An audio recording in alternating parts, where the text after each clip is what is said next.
हर हर महादेव। ओम नमः शिवाय। शिव शंभो अपने भक्तों पर सदा अपनी कृपा दृष्टि बनाए रखें, सदा अपना आशीर्वाद बनाए रखें। आज हम शिव महापुराण का 17वां अध्याय शुरू करेंगे। 17वां अध्याय प्रणव पंचाक्षरी का महात्म्य। ऋषियों ने कहा, हे महामुने, प्रणव एवं षडलिंग का क्या महात्म्य है तथा शिवजी की भक्ति पूजा का क्या विधान है, हमें सुनाइए। सूत जी बोले, हे ऋषियों, ये आप लोगों ने बड़ा उत्तम प्रश्न पूछा है। इसका उत्तर तो श्री महादेव जी ही जानते हैं, अन्य नहीं। फिर भी शिव जी की कृपा से मैं कहता हूँ, श्री शिव जी हमारी और आपकी रक्षा करें। प्रकृति से उत्पन्न हुआ संसार को नौका स्वरूप है, इसीलिए पंडित इसे प्रणव कहते हैं। प्रपंच न नहीं और वह तुम में अर्थात तुम में कुछ प्रपंच नहीं है।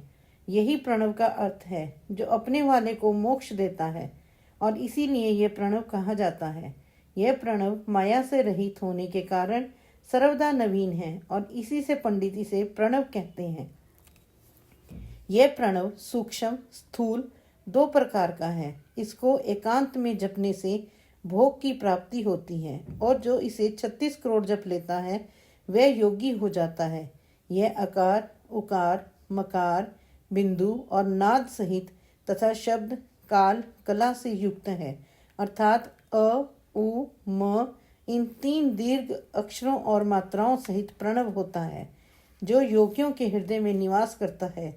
यही शिव भक्ति की एकता और त्रितत्व स्वरूप और समस्त पापों का नाशक भी है।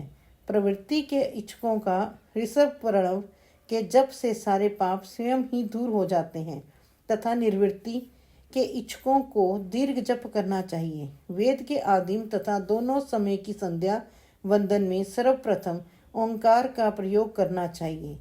प्रणव के 9 करोड़ जप से पुरुष शुद्ध हो जाता है, फिर 9 करोड़ जप से पृथ्वी का जप, फिर इतने ही जप से तेज का, और इतने ही 9 करोड़ जप से वायु का, और 9 करोड़ से गंधाधि का जप होता है। हे ब्राह्मणों, नित्य सहस्त्र मंत्र जप करने से ओंकार से प्रवृद्ध हो शुद्ध योग को प्राप्त होता है। फिर जितेंद्रिय होकर जो 105 करोड़ प्रणव का जप करता है, वह पंचारणव से बाहर शिवलोक को प्राप्त होता है, जहाँ राजमंडप, उत्तम नदी का स्थान और तप रूप ऋषभ के दर्शन होते हैं। जहाँ नदी का स्थान है, उसके आगे के शिव भैरव को कोई नहीं जानता। वहाँ नंदीकेश्वर बाहर स्थित होकर पंचाक्षर मंत्र की उपासना करते हैं। महात्माओं का वाक्य है कि शिवलोक की जानकारी बिना शिव की कृपा के नहीं होती। जो ब्राह्मण और गुरु से प्राप्त कर शिव पंचाक्षरी का 5 लाख जप करता है, उसकी आयु बढ़ती है। स्त्री स्त्रीत्व से छूट जाती है, क्षत्रिय क्षत्रियत्व से छूटकर ब्राह्मण हो जाता है और पुनः मुक्त हो जाता है। वैश्य वैश्यत्व से छूटकर क्षत्रिय हो जाता है और वह ब्राह्मण कहलाता है। तथा शूद्र जो 15,000 जपे तो ब्राह्मण के समान शुद्ध हो जाता है, क्योंकि यह मंत्र शिव स्वरूप है, और जो इसको धारण कर लेता है वह शिव स्वरूप हो जाता है। शिव भक्ति की यही महानता है।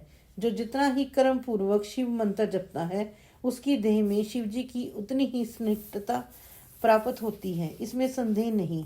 शिव भक्त स्त्रियां देवी लिंग रूप हो जाती हैं, और वे जितना मंत्र जपती हैं, उनके शरीर में उतनी ही भगवती की समीपता प्राप्त होती है।